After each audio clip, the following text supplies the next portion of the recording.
Hi friends, అందరికీ ముందుగా happy Srirama Navami. ఈ వీడియోలోని రాముడి కోసం అలాగే వాళ్ళ తండ్రి గారైన దశరథ మహారాజు కోసం అయితే ఒక వీడియోని మనం చిన్న టాపిక్ని అయితే డిస్కస్ చేసుకుందాం. అది ఏంటంటారా?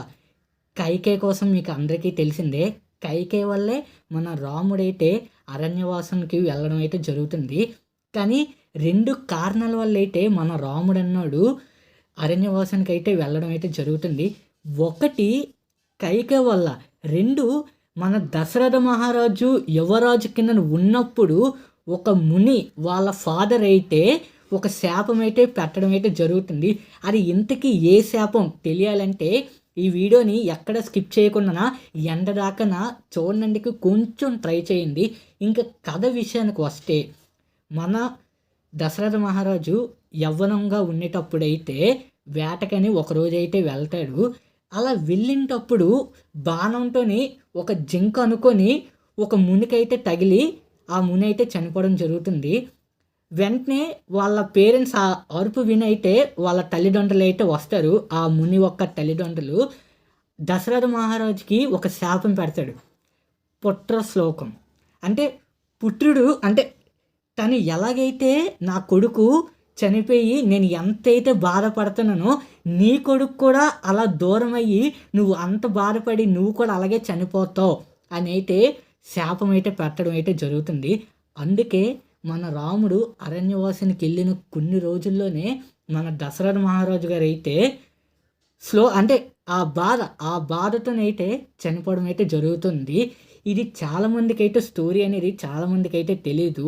ఇది ఒక చిన్న స్టోరీ. అంటే చాలామంది పురాణాల్లోని చాలా మట్టుగా బుక్స్లో కూడా ఈ రాముడు బుక్స్ ఉంటాయి కదా, అందులో కూడా కైకేయి వల్లే అక్కడికి వెళ్తాడని ఈ శాపం కోసం అయితే చాలామందికి అయితే తెలియదు.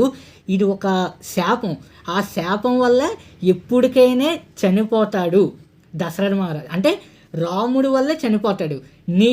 నా కొడుకు ఎలాగైతే చనిపోయి నేను ఎంత బాధపడుతున్నానో నీ కొడుకు కూడా అలాగే దూరం అయ్యి నువ్వు అంతే బాధతో నువ్వు కూడా చనిపోతావు అని ఆ ముని వాళ్ళ పేరెంట్స్ అయితే శాపం అనేది పెడతారు. అందుకు మన దశరథ మహారాజు గారు అయితే చనిపోతారు. అంటే ఆ బాధ వాళ్ళు పెట్టిన ఆ శాపం వల్ల ఆ బాధతోనైతే చనిపోవడం జరుగుతుంది. ఎక్కడ యవ్వనో అక్కడి నుంచి ఇక్కడికైతే ఆ కనెక్ట్ చేయడం అయితే జరుగుతుంది. ఈ స్టోరీ అనేది చాలామందికి అయితే తెలియదు. నాకు కూడా తెలియదు స్టోరీ అనేది. సో మా పేరెంట్స్ చెప్పడం వల్ల అయితే నాకు ఈ స్టోరీ అయితే తెలిసింది. మనకు కూడా అందరిలాగే దశరథ మహారాజు గారి నుంచి చనిపోయారు. ఎందుకంటే రాముడి నుంచి దూరం అయిపోయాడు కాబట్టి.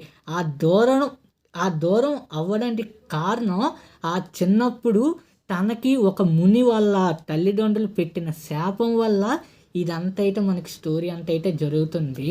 అదే కానీ ఆ రోజు పెట్టకుండా అయితే ఉండుంటే రాముడేంచి అక్కడికి వెళ్ళకపోవడం కదా, అసలు ఈ కథ అంటే అసలు మనకి రామాయణం కథ జరిగేదే కాదేమో అని ఒక్కొక్కసారి అయితే ఈ స్టోరీ వినిన తర్వాత అయితే నాకు అనిపిస్తుంది.